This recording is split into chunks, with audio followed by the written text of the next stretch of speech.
الحمد لله رب العالمين، والصلاة والسلام على أشرف الخلائق أجمعين، سيدنا وسيد الأولين والآخرين، حبيبنا وحبيب إله العالمين، إمام المرسلين وخاتم النبيين، أبي القاسم المصطفى محمد.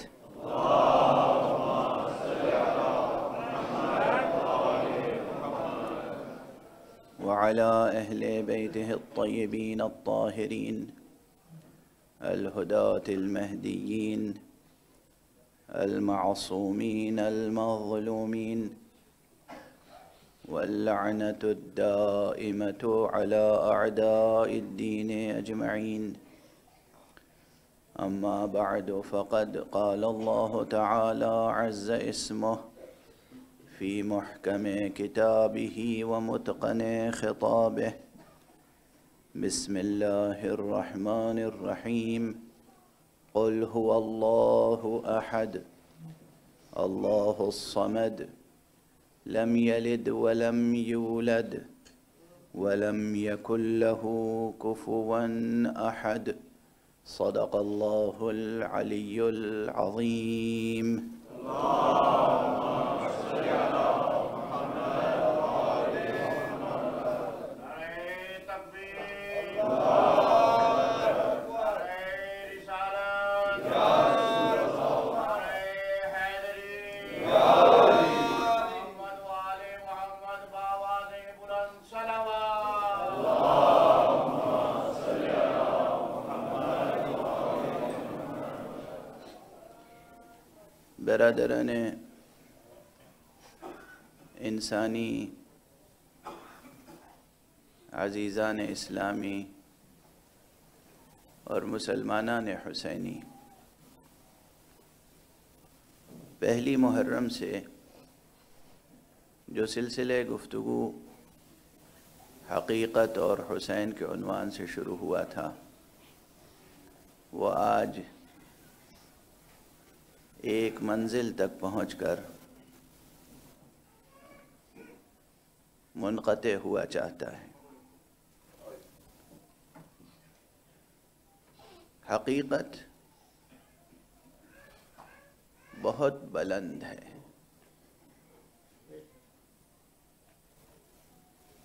حقیقت بہت بلند ہے. حقیقت بہت بلند ہے. حقیقت اس سے کہیں زیادہ بلند ہے جتنی ہمارے سائنسدانوں نے سمجھ رکھی ہے. حقیقت اس سے کہیں بلند ہے جو ہمارے فلسفیوں اور حکیموں نے سمجھ رکھی ہے. حقیقت بہت بلند ہے، اور اسی بلندی تک پہنچنے کے لیے انسان کو آواز دی گئی ہے. جو میں نے پہلی تقریر میں غالباً عرض کیا تھا کہ جو مقام اقرا ہے، جو پکارا گیا ہے، پڑھو، اقرا، حکم، یہ بہت بلندی کی طرف بلایا گیا ہے. پڑھنے سے مراد یہاں روشنائی سے لکھے ہوئے حروف کو پہچان لینا نہیں ہے. صرف یہاں پڑھنے سے مراد ہے حقائق کا تصور پیدا کر لینا، سچائیوں کو پہچان لینا.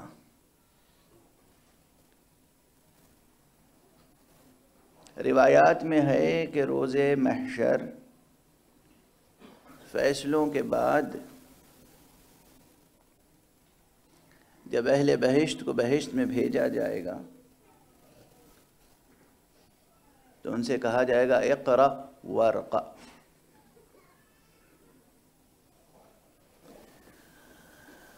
میں اس حدیث کی تفصیل میں اس وقت نہیں جانا چاہتا. میں تو صرف دو کلمات کے اس اشتراک حرفی اور اس سے پیدا ہونے والے اشتراک معنوی کی طرف توجہ دلانا چاہتا ہوں کہ اقرأ اور ورقہ، واو تو عطف کے لیے ہے، ان دونوں میں ارتقاء میں اور اقرأ میں بنیادی حروف مشترک ہیں۔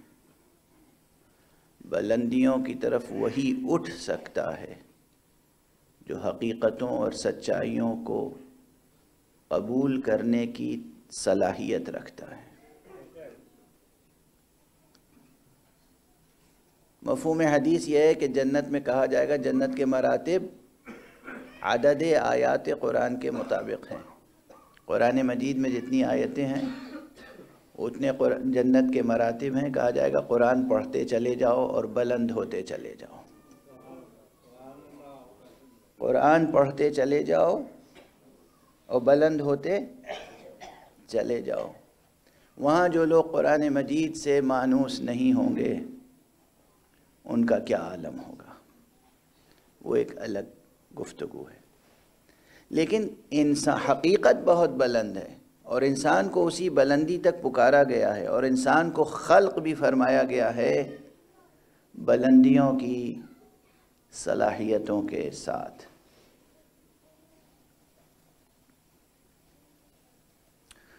یہ مقام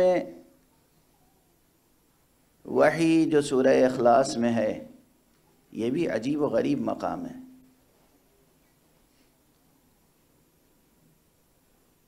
بسم اللہ الرحمن الرحیم، قل صیغہ امر ہے۔ یہ صیغہ امر صادر کہاں سے ہوا ہے؟ عرفان کی زبان میں یہ قل صیغہ امر صادر ہوا ہے مقام عین الجمع سے، مقام حقیقت الحقائق سے، مقام حقیقت الحقائق سے، مقام عین الجمع سے یہ امر صادر ہوا۔ وارد کس پر ہوا؟ مقام مظہر تفصیل پر۔ قل کہنے والی منزلت کون سی ہے؟ مقام عین الجمع، مقام حقیقت الحقائق۔ وارد کس پر ہوا؟ مقام مظہر تفصیل۔ یہ مقام مظہر تفصیل کون ہے؟ وہ ہے مقام احدیت، یہ ہے مقام احمدیت، یعنی یہ ہے مقام حقیقت محمدیہ صلی اللہ علیہ وآلہ وسلم۔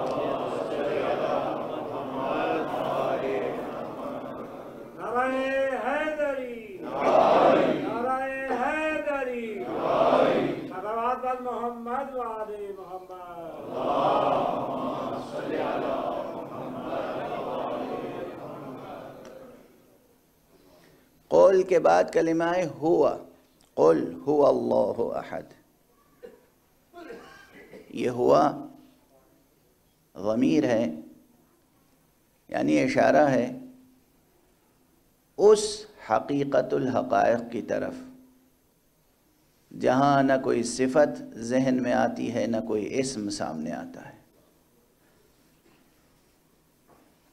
اس کے بعد ہے اللہ، هو اللہ۔ اللہ وہ اسم ہے،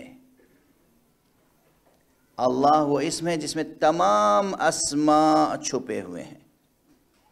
اس لیے اگر صرف لفظ اللہ کی تفسیر بیان کی جائے تو تمام اسماء الہیہ سامنے آتے چلے جائیں گے، یعنی اس کی تفسیر کبھی مکمل نہ ہو پائے گی۔ پھر کہا گیا احد، قل هو اللہ احد۔ یہ احد یکتائی کی وہ منزلت ہے جو مفہوم عدد سے ماورا ہے۔ جہاں مفہوم عدد کو راہ نہیں ہے، ہم اس دنیا میں 1 اور 2 کی گنتی گنتے رہتے ہیں۔ مقام احدیت اس مقام کی طرف اشارہ ہے جو ناقابل تقسیم ہے، ناقابل تکثیر ہے، جسے نہ تقسیم کر سکتے ہیں نہ جسے ملٹیپلائی کر سکتے ہیں۔ یہ احد گزشتہ تقریروں میں کسی دن عرض کر چکا ہوں، اس احد سے مختلف ہے جو آخر سورہ میں ہے۔ کوئی، یہ یکتا۔ پھر دوبارہ کہا گیا اللہ الصمد، وہ اللہ جو جامع جمیع اسماء و صفات ہے، وہی تو وہ ہو سکتا ہے کہ سب کے سب اس کے محتاج ہوں اور وہ کسی کا محتاج نہ ہو، اس لیے وہ صمد ہے۔ تصمد الیہ الخلائق، جتنے مخلوقات ہیں سب اسی کی طرف رجوع کرتے ہیں، اسی کے نیاز مند ہیں۔ وہ سید مطاع ہے، وہ سید مصمود الیہ ہے، سب اس کی طرف رجوع کرتے ہیں۔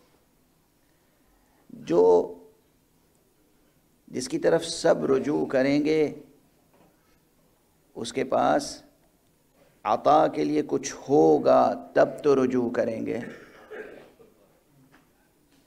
اسی لیے وہ پوری بحث یہاں پر 2 جملوں میں عرض کر کے آگے بڑھ جاؤں، جو اہل افراد ہیں وہ غور کرتے رہیں گے کہ صفات الہیہ کے سلسلے میں حق سبحانہ و تعالی، اللہ سبحانہ و تعالی کے صفات، اس کے ایٹریبیوٹس، اس کے تعلق سے یہ بحث ہے کہ جو صفتیں اس کے اندر پائی جاتی ہیں اس کی تفسیر کیسے کی جائے۔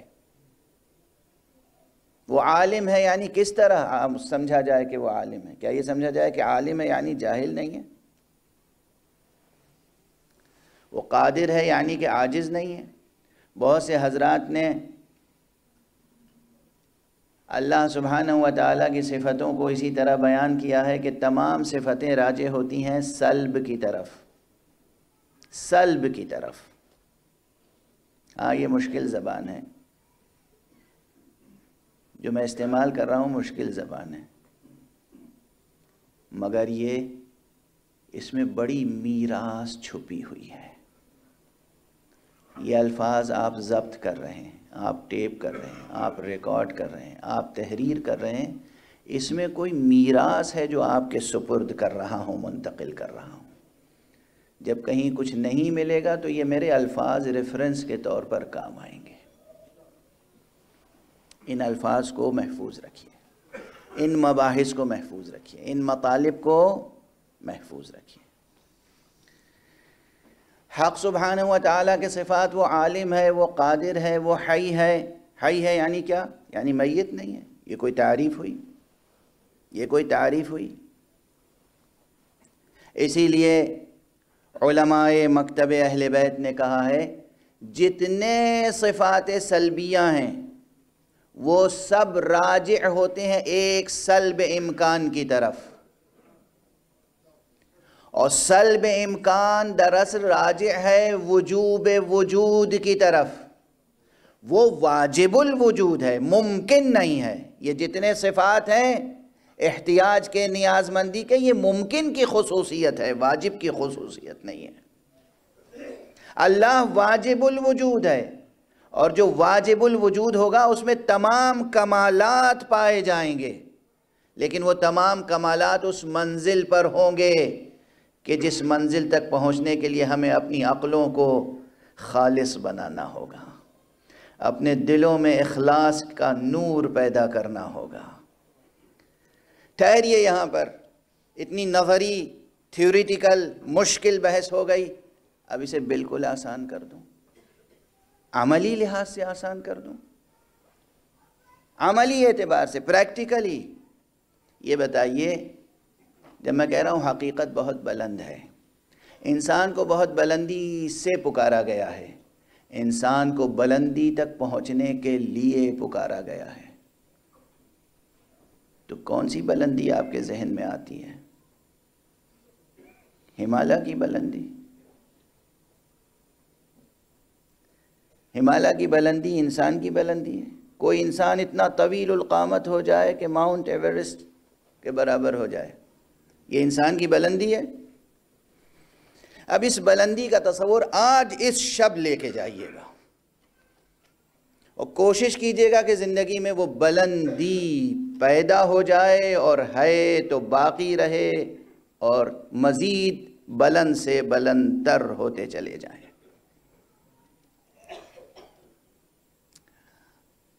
پریکٹیکل مثال دے دوں جو اب سب کی سمجھ میں آ جائے گا. یہ جو الفاظ اب تک میں نے استعمال کیے یہ تو ڈکشنریاں دیکھنی پڑیں گی آپ کو،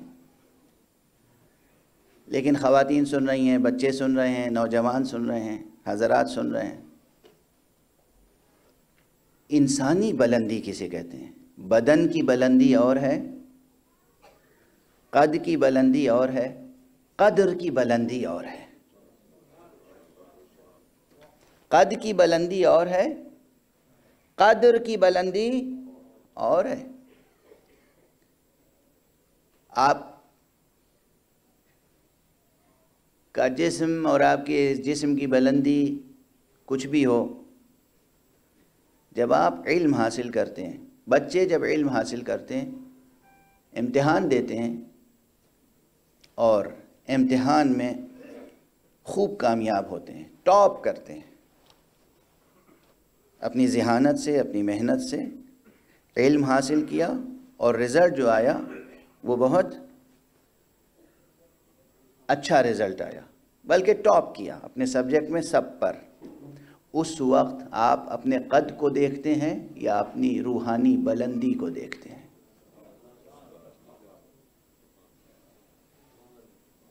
ممکن ہے قد بہت بوٹا سا ہو، چھوٹا سا ہو، مگر یہ بچہ اپنے کو بلند محسوس کرتا ہے یا نہیں؟ یہی نہیں بلند محسوس کرتا، جس ماں نے اس کی تربیت کی ہے وہ بھی خود کو بلند محسوس کرتی ہے، جس باپ نے اس کی تربیت کی ہے وہ بھی خود کو بلند محسوس کرتا ہے.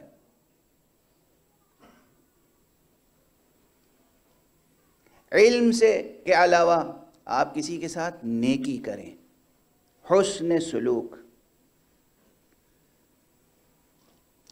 کسی کے ساتھ نیکی کر، کسی عزیز کے ساتھ صلہ رحم کرنے کے بعد، حسن سلوک کرنے کے بعد، کسی دوست کے ساتھ اچھا سلوک کرنے کے بعد، کسی کے ساتھ حسن اخلاق سے پیش آنے کے بعد آپ اپنے کو کچھ بلند محسوس کرتے ہیں یا نہیں؟ کوئی نیکی کرنے کے بعد بلندی کا احساس ہوتا ہے یا نہیں؟ یہ کون سا شعور ہے بلندی کا؟ یہ کون سا پیمانہ ہے بلندی کا؟ یہ کون سا احساس ہے بلندی کا؟ واضح ہو رہی ہے بات؟ کسی بھوکے کو صرف انسانی جذبے سے کھانا کھلا دینے کے بعد ایک اطمینان، ایک سکون اور ایک بلندی محسوس ہوتی ہے. کسی پیاسے کو صرف انسانی جذبے کے ساتھ پانی پلا دینے کے بعد ایک بلندی محسوس ہوتی ہے. یہ کون سی بلندی ہے؟ یہی بلندیاں جو علم حاصل کرنے کے بعد، نیکیاں انجام دینے کے بعد، اعمال صالحہ بجا لانے کے بعد انسان خود کو بلند محسوس کرتا ہے. یہی بلندی اگر اس کا شعور شعوری طور پر پیدا ہو جائے، شعور بالیدہ ہو جائے، تو انسان انسانیت کی بلندی کا مفہوم سمجھ سکتا ہے. انسانیت کی بلندی کیا ہوتی ہے؟ انسانیت کی بلندی کیا ہوتی ہے؟ اچھا، بلندیوں کے بھی معیار ہیں. ایک جملہ عرض کروں. ایک یہ ہے، دیکھیے، تجرد، جسے میں نے کہا تھا کہ کبھی کبھی موصوف غائب ہو جائے، صفت ہی باقی رہ جائے. صفت نظر آئے، موصوف نظر نہ آئے، یہ کیسے ممکن ہے؟ ممکن ہے. انسان صفتیں ہوتی ہیں ایبسٹریکٹ، صفتیں ہوتی ہیں مجرد، موصوف ہے جو مجرد نہیں ہے، سامنے نظر آتا ہے. لیکن تجرد کے بھی مراتب ہیں، ایبسٹریکٹ ہونے کے بھی مراتب ہیں. ایک اصطلاح ذہن میں آ تو رہی ہے، حالانکہ اسے پینٹنگ اور مصوری کی دنیا میں کسی اور مفہوم میں لیا جاتا ہے، لیکن اس سے میں اپنی بات کسی حد تک پہنچا سکتا ہوں. ایک ہوتا ہے ایبسلوٹ ایبسٹریکٹ، ایک ہوتا ہے سیمی ایبسٹریکٹ. ایک مجرد ہے، ایک مافوق تجرد ہے، ایک تجرد برزخی ہے۔ یہ آخری منزل تجرد کی تو سمجھ میں بہت آسانی سے نہیں آئے گی جب تک کہ علم حضوری نہ ہو، لیکن ابھی تک آپ نے یہ بات سمجھی کہ آپ نے علم حاصل کیا، رزلٹ بہت اچھا آیا، آپ نے اپنے کو بلند سمجھا۔ آپ نے کسی کے ساتھ احسان کیا، حسن سلوک کیا، آپ نے اپنے کو بلند سمجھا، ایک بلندی کا شعور پیدا ہوا، آپ اپنے کو ایلیویٹڈ فیل کرتے ہیں، محسوس کرتے ہیں بلند۔ اس سے بھی بلندی کی بات وہ ہے، اس سے بھی بلندی کا رتبہ وہ ہے کہ آپ نیکی کریں اور اپنے کو بلند ہوتے ہوئے بھی بلند نہ سمجھیں۔ یہ شعور نہ پیدا ہو جائے، یہ غرور نہ پیدا ہو جائے کہ ہم نے علم حاصل کر لیا، یا ہم نے نیکی کر لی، یا ہم نے حق ادا کر دیا۔ جتنا بھی حق ادا کرتے رہیں، دل و دماغ کی کیفیت، سچی کیفیت یہ ہو، تکلف میں نہیں، تواضع میں نہیں، انکسار میں نہیں، سچی کیفیت یہ ہو کہ حق ادا کرنے کے بعد بھی اپنی بھر تک، حق ادا کرنے کے بعد بھی دل و دماغ کی کیفیت یہ ہو کہ حق تو یہ ہے کہ حق ادا نہ ہوا۔ اصل بلندی وہ ہے کہ انسان کے ہاں بلندی کا غرور پیدا نہ ہو۔ تو اس بلندی کو درک کرنے کی کوشش کیجیے۔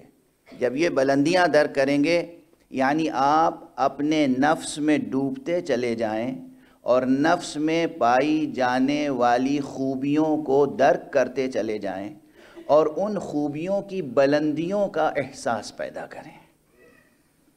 ان بلندیوں کی، آپ کے اندر کرم ہے، آپ کے اندر، ابھی میں آپ کی بات کر رہا ہوں، انسان کی بات کر رہا ہوں، آپ کے اندر علم ہے، شعور ہے، کرم ہے، اخلاق ہے، بہت سی صفتیں ہیں آپ کے اندر۔ ہر صفت آپ کے نفس کی بلندی کا حوالہ ہے۔ یہ آپ کے نفس کی بلندی کے جتنے حوالے ہیں، ان حوالوں سے وابستہ ہوتے چلے جائیں، ان حوالوں کو کشف کریں، ڈسکور کریں۔ جب آپ اپنے نفس کی خوبیوں کو ڈسکور کر لیں گے، تب شاید وہ شعور بالیدہ ہو جو نفس رسول اور نفس اللہ کی بلندیوں کا ادراک کر سکے، جو معصومین علیہم الصلاۃ کا درجہ ہے۔ کیا مراتب ہیں،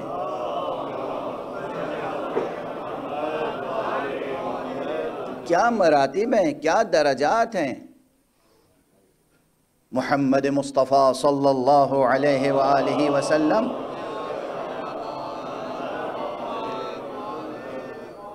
جب ہم کہتے ہیں کہ یہ تعیین اول ہیں، یہ مظہر اول ہیں، حق سبحانہ و تعالیٰ کی ذات تھی اور کچھ نہ تھا، سب سے پہلی مخلوق نور مصطفیٰ صلی اللہ علیہ وآلہ وسلم، سب سے پہلی مخلوق روح مصطفیٰ صلی اللہ علیہ وآلہ وسلم۔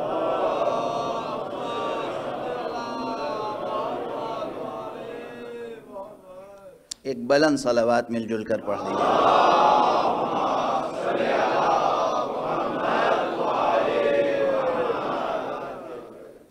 سب سے بلند، سب سے اول، خلق اول۔ یہاں 3 حدیثوں کی طرف صرف اشارہ کروں گا اور آگے بڑھ جاؤں گا کہ خود حضور صلی اللہ علیہ وآلہ وسلم نے فرمایا، اول ما خلق اللہ العقل، سب سے پہلے اللہ نے جو چیز خلق فرمائی وہ عقل ہے۔ کسی نے مجھ سے پوچھا تھا، جب میں بار بار کہہ رہا تھا کہ یہاں آنے کے بعد ہماری عقلیں گرد آلود، خاک آلود ہو جاتی ہیں، تو وہ پوچھ رہے تھے کیا ہمارے وجود سے پہلے عقل کا وجود ہے؟ پہلا وجود عقل کا وجود ہے۔ حق سبحانہ و تعالیٰ نے سب سے پہلے جو چیز خلق فرمائی وہ کیا ہے؟ عقل۔ لیکن دوسری حدیث میں کہا گیا اول ما خلق اللہ نوری، سب سے پہلے اللہ نے جو خلق فرمایا وہ میرا نور ہے۔ اس کے بعد پھر آپ ہی نے فرمایا اول ما خلق اللہ روحی، سب سے پہلے اللہ نے جو خلق فرمایا وہ میری روح ہے۔ عرفاء کہتے ہیں مقام احمدیت یا مقام محمدیت، حقیقت محمدیہ دراصل مظہر اسم مبارک اللہ ہے۔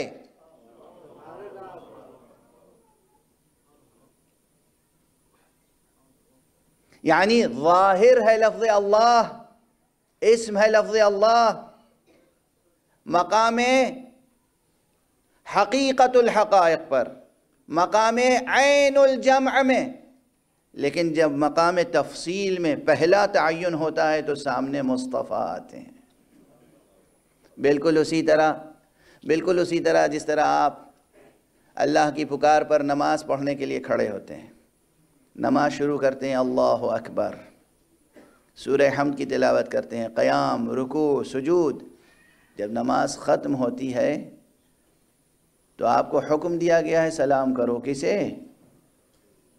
السلام علیکہ ایھا النبی ورحمۃ اللہ وبرکاتہ۔ میرا پرانا جملہ ہے کہ گئے تھے دروازہ کھٹکھٹانے، اللہ کا دروازہ کھلا تو سامنے مصطفیٰ کھڑے ہوئے تھے۔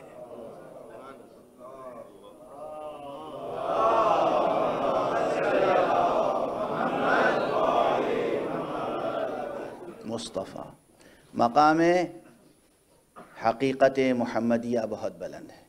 یہ مقام حقیقت محمدیہ، یہ مقام حقیقت محمدیہ جب کسی کو اپنا نفس قرار دیں اور صرف مصطفیٰ خود اپنا نفس قرار نہ دیں، بلکہ قرآن مجید کہے کہ یہ نفس مصطفیٰ ہے۔ یہ رسول اللہ نے صرف نہیں فرمایا کہ علی میرے نفس ہیں، امیر المومنین علی ابن ابی طالب علیہ السلام کو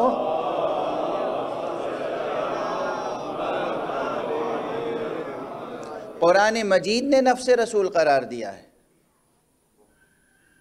خود رسول مقام تعین اول، یعنی اسم اللہ کا مظہر، عالم ممکنات میں مصطفیٰ ہیں۔ اسم اللہ کا مظہر میں کہہ رہا ہوں، اسم مبارک اللہ کا مظہر عرفاء کا مسلک یہی ہے۔ عرفاء کا مسلک یہی ہے، اسم اللہ کا مظہر اتم مصطفیٰ کا نور ہے، اور نفس مصطفیٰ نور مبارک مرتضیٰ ہے علیہ السلام۔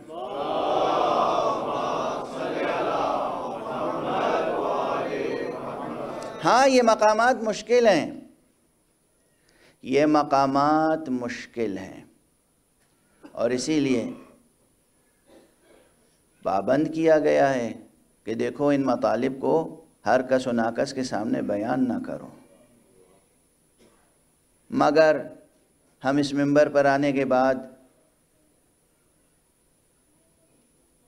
اس لحاظ سے بیان کر دیتے ہیں کچھ باتیں کہ جو اہل ہیں وہ استفادہ کریں گے، جو اہل نہیں ہیں اگر ان میں کچھ بھی شائبہ خیر ہوگا تو اہل بننے کی کوشش کریں گے، اور اگر اہل بننے کی کوشش نہیں کریں گے اور شائبہ خیر نہیں ہوگا تو پھر جس کی فطرت میں، طبیعت میں، طینت میں خیر نہ ہو اس کے ساتھ ہم بھی کتنا حسن سلوک کر سکتے ہیں۔ یہ مقامات ہیں مشکل، پھر دہرا دوں یہ جملے، حقیقت بہت بلند ہے۔ خود انسان کو اس بلندی تک پہنچنے کے لیے دعوت دی گئی، یہ سب دعوت عام ہے، صلاح عام ہے، صلاح عام ہے۔ آپ اپنے اندر بلندیوں کو ڈسکور کریں، ہمالیہ کی چوٹی سے لے کر نہیں، اپنے اندر سے بلندیاں آپ کے نفس میں، آپ کے قلب میں، آپ کے وجود میں، آپ کی کنہ ذات میں پوشیدہ ہیں۔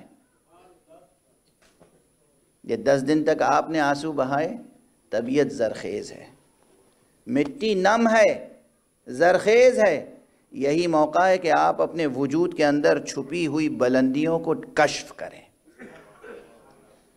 اور جب تک ان بلندیوں کو کشف نہیں کریں گے اس وقت تک آپ حسینی نہیں کہلا سکتے ہیں۔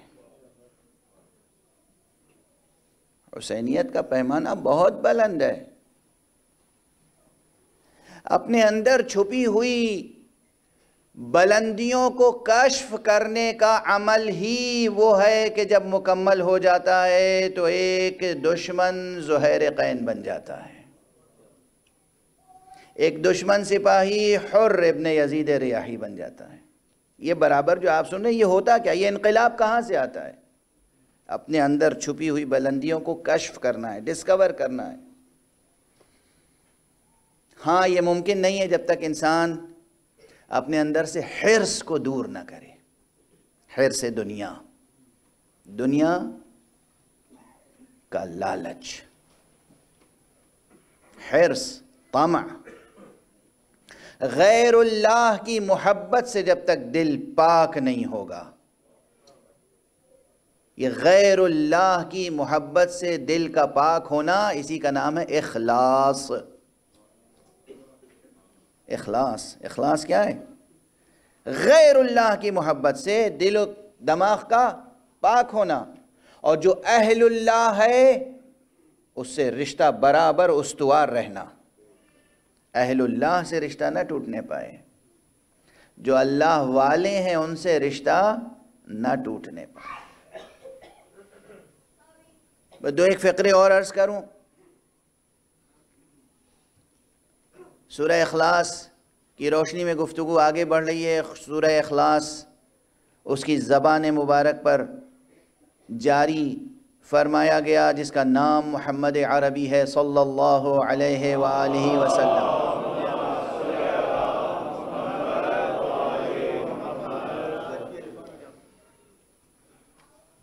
اور خود سورہ اخلاص معجزہ ہے، قرآن معجزہ ہے، معجزہ حق ہے، عظیم ترین معجزہ مصطفیٰ صلی اللہ علیہ وآلہ وسلم کا قرآن ہے۔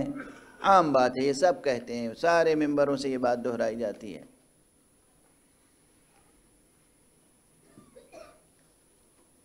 اور معجزے کی جب بات آتی ہے تو معجزے کو عموماً دو قسموں میں تقسیم کیا جاتا ہے، ایک معجزہ قولی، ایک معجزہ فعلی۔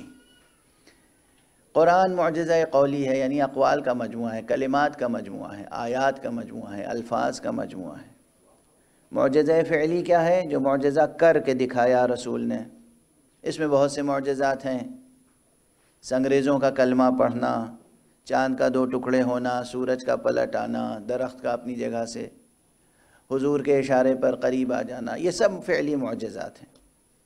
لیکن ایک جملہ کہنے کا دل چاہ رہا ہے، سب سے بڑا فعلی معجزہ جناب رسالت مآب ختمی مرتبہ صلی اللہ علیہ وآلہ وسلم کا، سب سے بڑا فعلی معجزہ مشرکین مکہ اور کافران مدینہ کے معاشرے کو تبدیل کرنا تھا، انسانی معاشرے کو بدل دینا، تربیت کر کے کافر کو مومن بنا دینا، حیوان کو انسان بنا دینا، انسان کو صاحب ایمان بنا دینا، سب سے بڑا معجزہ ہے جو 23 برس کی زندگی میں حضور نے انجام دیا۔ کیسے کیسے لوگوں کو مسلمان بنایا ہے، کیسے کیسے حقیقت ناشناسوں کو حق شناس بنا دیا ہے۔ وہ چاہے عمار یاسر کی ذات ہو، وہ چاہے ابو ذر ہوں، وہ چاہے سلمان فارسی ہوں، بڑے بڑے نام ہیں جن کی زندگیوں کا مطالعہ آپ کریں۔ سب سے بڑا معجزہ فعلی انسانی معاشرے کی تربیت ہے، اور یہی معجزہ فعلی ہمیں حسین ابن علی علیہ السلام کی حیات طیبہ میں نظر آتا ہے۔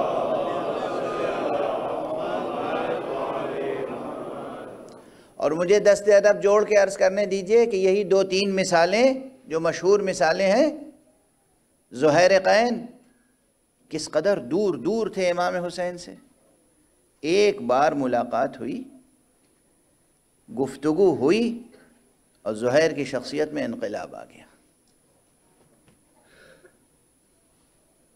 حر سے چند گفتگویں ہوئیں، حر کی شخصیت میں انقلاب آ گیا۔ یہ تو آقا سے بالمشافہہ حضوری ملاقات اور گفتگو کی مثالیں ہیں۔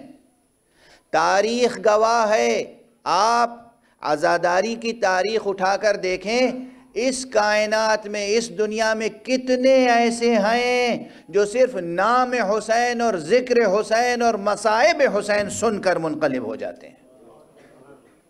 یعنی یہ تربیت کا سلسلہ مسلسل جاری ہے۔ اسی لیے عرض کیا کرتا ہوں کہ یہ مجلسیں عالم انسانیت، عالم بشریت کے لیے ایک ضرورت ہیں۔ پروردگار ان لوگوں کو جزائے خیر عطا فرمائے جو یہ مجلسیں منعقد کرتے ہیں، جو اس میں شرکت کرتے ہیں، جو اہتمام کرتے ہیں۔ یہ کوئی مسلکی اور فرقہ وارانہ رسمیں نہیں آئیں، یہ مسلکی رسمیں نہیں، انسانیت کی ضرورت ہے۔ اور ان مجالس میں، اس تہذیب اعظم میں جو عناصر ہیں، ہر عنصر اپنی جگہ معنی خیز ہے۔ یہی مجلس جسے آپ مجلس شام غریباں کہتے ہیں، اپنی نوعیت کی منفرد مجلس ہے۔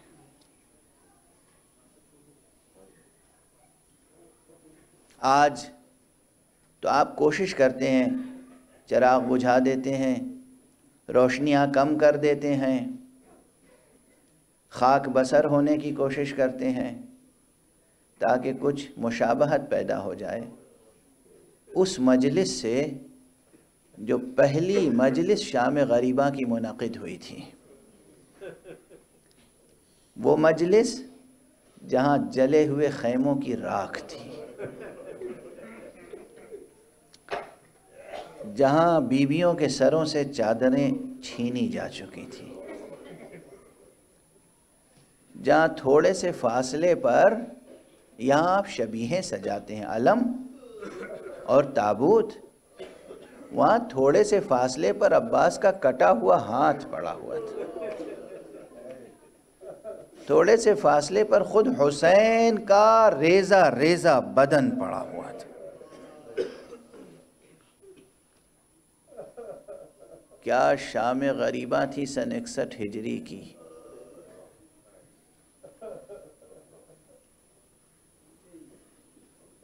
آپ عصر عاشور تک مصائب سن رہے تھے۔ آقا ابو عبداللہ الحسین جب شہید ہوئے ہیں تو یہ شہادت بی بی زینب اپنی آنکھوں سے دیکھ رہی تھی۔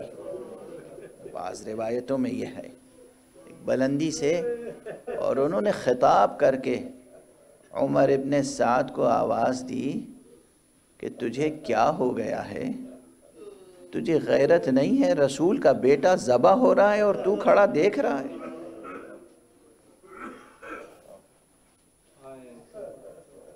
لیکن یہی بی بی زینب، بس 2-3 فقرے عرض کروں گا، صبح عاشور سے ظہر عاشور تک اور ظہر عاشور سے عصر عاشور تک آقا حسین نے لاشیں اٹھائے۔ میں عرض کر چکا ہوں کہ اصحاب کے لاشیں ایک خیمے میں رکھتے تھے، عزیزوں کے لاشیں ایک خیمے میں رکھتے تھے، اور آقا حسین کی کوشش یہ تھی کہ ان کے رہتے ہوئے کسی کا سر دشمن قلم نہ کرنے پائے۔ اسی لیے تاریخ میں ہے کہ شاید صرف ایک سر قلم ہوا ہے آقا حسین کے رہتے ہوئے، وہب کا سر قلم ہوا، اس کے علاوہ کسی کا سر آقا حسین کے رہتے ہوئے قلم نہیں ہوا۔ ادھر شہید گرا، اس نے کہا السلام علیک یا ابا عبداللہ، ادھر آقا حسین پہنچتے تھے یا حضرت عباس پہنچتے تھے اور اس شہید کا لاشا اٹھا کر لے آتے تھے۔ آپ بتائیے کتنا بڑا امتحان دیا ہے بیویوں نے۔ آقا حسین کا سر قلم ہونے کے بعد جب خیام حسینی میں آگ لگائی گئی، خیام کو لوٹا گیا، تو صرف آگ لگائی گئی یہ ایک مصیبت نہیں ہے، خیام کو لوٹا گیا یہ ایک مصیبت نہیں ہے، بلکہ جب فسطاط کو جلایا گیا اور وہاں یکجا تمام اصحاب کے لاشیں مل گئے اور دوسری طرف یکجا تمام عزیزوں کے لاشیں مل گئے، تو پھر حکم دیا ہے عمر سعد نے ان کے سر قلم کیے جائیں، نیزے پہ بلند کیے جائیں۔ گویا یہ وہ منزل تھی کہ لیلا دیکھ رہی تھیں اور اکبر کا سر قلم کیا جا رہا تھا۔ یہ وہ منزل تھی جب بی بی جناب ام فروہ دیکھ رہی تھیں اور جناب قاسم کا سر قلم کیا جا رہا تھا۔ یہ وہ منزل تھی کہ جب جناب زینب دیکھ رہی تھیں اور اون و محمد کا سر قلم کیا جا رہا تھا۔ اجرکم علی اللہ، کس میں سکت ہے جو تصور کر سکے۔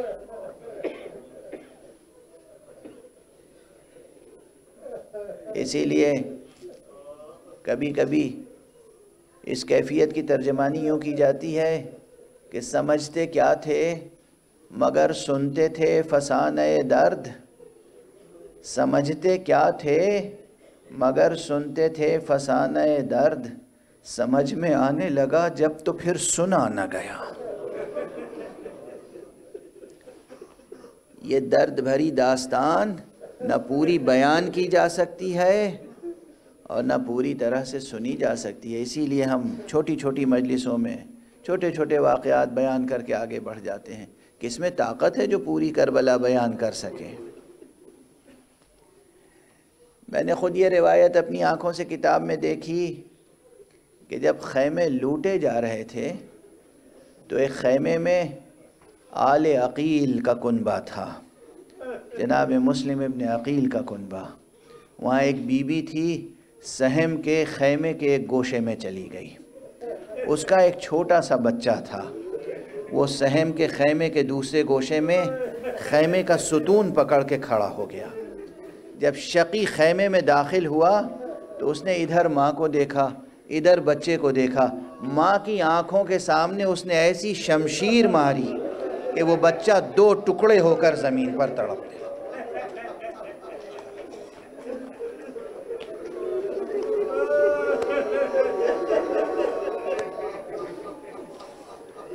کربلا کربلا کربلا، مصیبتیں، قیامتیں ناقابل تحمل ہیں، ناقابل بیان ہیں۔ ان بیویوں نے کیا امتحان دیے ہیں، مگر ہمارا سلام ہو بی بی زینب کے مقام صبر و ثبات پر۔ یہ روایت میں نے غالباً پہلی بار اس مرتبہ پڑھی ہے کہ بی بی زینب نے آقا حسین کو بھی پکار کے اس وقت گویا سہارا دیا ہے جب علی اکبر شہید ہوئے ہیں۔ کیا مقام ہے، کیا منزلت ہے بی بی زینب کی۔ یہ معصومہ کربلا، یہ معصومہ کربلا، میں بی بی زینب کو معصومہ کربلا کہتا ہوں۔ یہ معصومہ کربلا جس نے جناب اکبر کی شہادت کے بعد امام حسین کو آواز دے کر سہارا دیا ہے، اور جس وقت جناب سید سجاد کے چہرے کا رنگ متغیر ہوا ہے اس وقت جناب سید سجاد کو آواز دے کر سہارا دیا ہے، اور خود دشمن راوی یہ روایت کرتے ہیں کہ جب تمام خیموں میں شعلے بھڑک رہے تھے، تمام بیویاں باہر آ چکی تھیں، تمام بچے باہر آ چکے تھے، تو میں دیکھ رہا تھا کہ زینب بنت علی، ایک یعنی راوی نے کہ بی بی کیا ارادہ ہے، ایسی کون سی متاع، ایسی کون سی دولت، ایسی کون سی شے خیمے میں ہے کہ آپ اپنے کو ہلاکت میں ڈالنا چاہتی ہیں۔ بی بی نے پلٹ کے کوئی جواب نہ دیا اور بس اس کے بعد ایک مرتبہ آگے بڑھیں تو بھڑکتے ہوئے شعلوں میں داخل ہو گئیں۔ کہتا ہے میں حیرت سے دیکھتا رہا، مگر چند لمحوں کے بعد میں نے دیکھا کہ بی بی خیمے سے باہر آ رہی ہیں، شعلوں سے باہر آ رہی ہیں، پیٹھ پر آقا حسین کا بیمار بیٹا علی ابن الحسین زین العابدین مجھے کہنے دیجئے امامت کی تاریخ پر زینب کا احسان ہے۔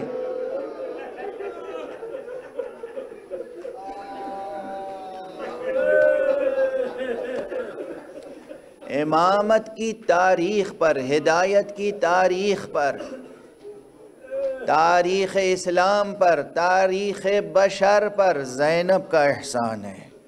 اتنا بڑا احسان ہے کہ اسے لفظوں میں بیان بھی نہیں کیا جا سکتا۔ جناب سید سجاد کو باہر لے کر آئیں اور پھر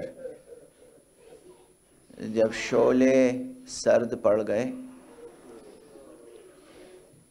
رات کی تاریکی بڑھی تو بی بی نے اور فرائض انجام دیے، بچوں کو شمار کرنا شروع کیا۔ یہ تاریخ ہے کربلا کی، یہ تاریخ ہے کربلا کی۔ بہت سے بچے پیاس کی شدت سے زمین کربلا کی گرم ریت ہٹاتے تھے، اور جب تھوڑی ٹھنڈی ریت نیچے سے نکلتی تھی تو اس پر سینہ رکھ کر لیٹ جاتے تھے۔ جب بی بی نے ان بچوں کو اٹھایا ہے تو بعض روات کہتے ہیں کہ بعض بچے انتقال کر چکے تھے، بعض بچے جب گھوڑوں کی ٹاپوں کے نیچے آ گئے تو شہید ہو گئے۔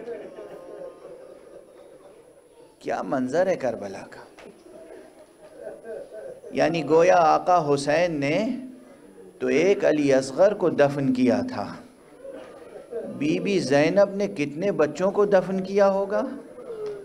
سید سجاد نے کتنے بچوں کو دفن کیا ہوگا؟ کون کہہ سکتا ہے؟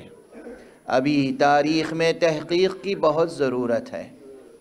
بس اب مجھ میں زیادہ سکت نہیں ہے، اس لیے 2 فقرے عرض کروں اور اس کے بعد ماتم کا حق ادا کریں گے آپ۔ رات تاریک ہوتی گئی، بی بی جناب زینب بچوں کو، بیویوں کو، اسیروں کو سنبھالتی رہیں۔ ایک مرتبہ خیال آیا بی بی کو کہ آقا حسین نے جاتے جاتے اپنی جس بیٹی کے لیے خاص وصیت کی تھی، بہن زینب میری اس بیٹی کا خیال رکھنا، وہی بیٹی نظر نہیں آ رہی ہے۔ غور سے سب کو دیکھا، جب نظر نہیں آئی تو بے اختیار میدان کی طرف آگے بڑھی، پکارنا شروع کیا، بیٹی سکینہ، بیٹی سکینہ، بیٹی سکینہ۔ روایت میں ہے بی بی کو سکینہ کی آواز تو نہیں آئی، مگر آقا حسین کی آواز آئی، بہن زینب سکینہ کو نہ پکارو، بیٹی میرے پاس ہے اور اسے نیند آ گئی ہے۔ اجرکم علی اللہ، اجرکم علی اللہ، جزاکم اللہ خیر الجزا۔ پروردگار آپ کی آنکھوں کو کبھی خشک نہ رکھے، غم حسین میں کبھی خشک نہ رکھے، غم حسین میں کبھی خشک نہ رہیں آپ کی آنکھیں۔ پروردگار آپ کو، مگر یہ رسماً میں کہتا جا رہا ہوں، کیا کہہ رہا ہوں؟ تمام ذاکرین کہتے ہیں، میں بھی کہنے لگا، کس طرح کہوں کہ جس طرح اہل حرم غریب ہوئے آپ غریب نہ ہو؟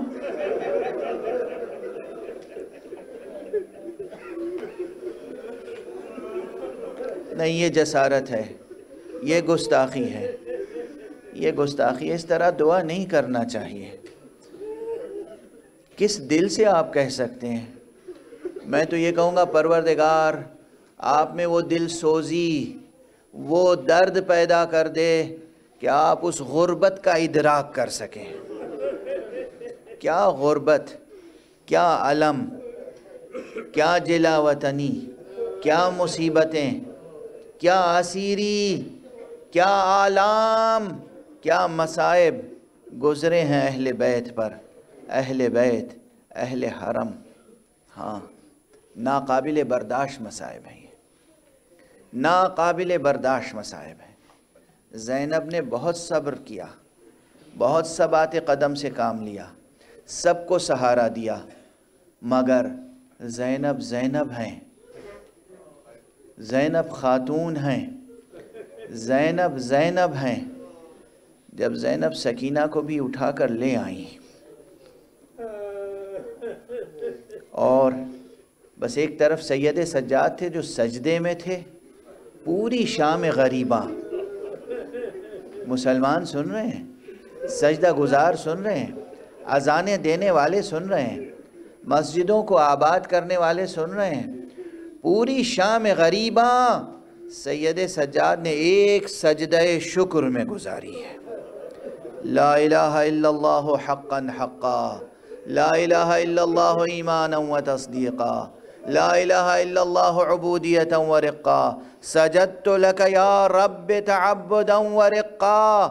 پوری رات جس کا بابا گھوڑوں کی ٹاپوں سے پامال کیا جا چکا ہے، جس کی مائیں بہنیں اور پھوپھیاں اسیر ہو چکی ہیں، ان کی چادریں چھینی جا چکی ہیں، وہ امام ہے۔ اس بلندی کو تصور کریں، اس بلندی کا تصور کریں۔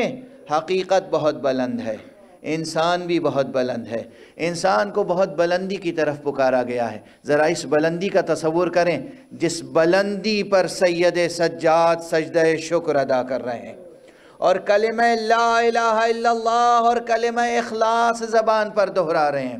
ادھر سید سجاد ہیں، ادھر زینب ہیں۔ اب ہاں ایسا لگتا ہے کہ زینب کے صبر کا پیمانہ لبریز ہو گیا ہے، اس لیے کہ اس موقع پر زینب دیکھتی ہیں کہ کوئی سوار ہے جو چلا آ رہا ہے، کوئی سوار ہے جو چلا آ رہا ہے۔ زینب اٹھی اور اٹھنے کے بعد کہا، او سوار، اب کچھ نہیں رہ گیا ہے مال دنیا سے ہمارے پاس، سب کچھ لٹ چکا، سب کچھ لٹ چکا۔ اب بچے، سہمے ہوئے بچے، ڈرے ہوئے بچے، تھکے ہوئے بچے، پیاسے بچے، ابھی ان کی آنکھ لگی ہے، یہ سو گئے ہیں، واپس چلا جا، ہم کہیں نہیں جا رہے ہیں، صبح آ جانا اگر کچھ چاہیے ہے۔ سوار بڑھتا چلا آ رہا ہے، سوار بڑھتا چلا آ رہا ہے۔ بی بی زینب کو جلال آیا، اپنی جگہ سے اٹھیں اور لجام فرس میں ہاتھ ڈالا۔ میں بار بار کہہ رہی ہوں آگے نہ بڑھو، بچے سو گئے ہیں، بیویاں سو گئی ہیں، آنے والے نے نقاب رخ کو الٹا، میری بیٹی زینب،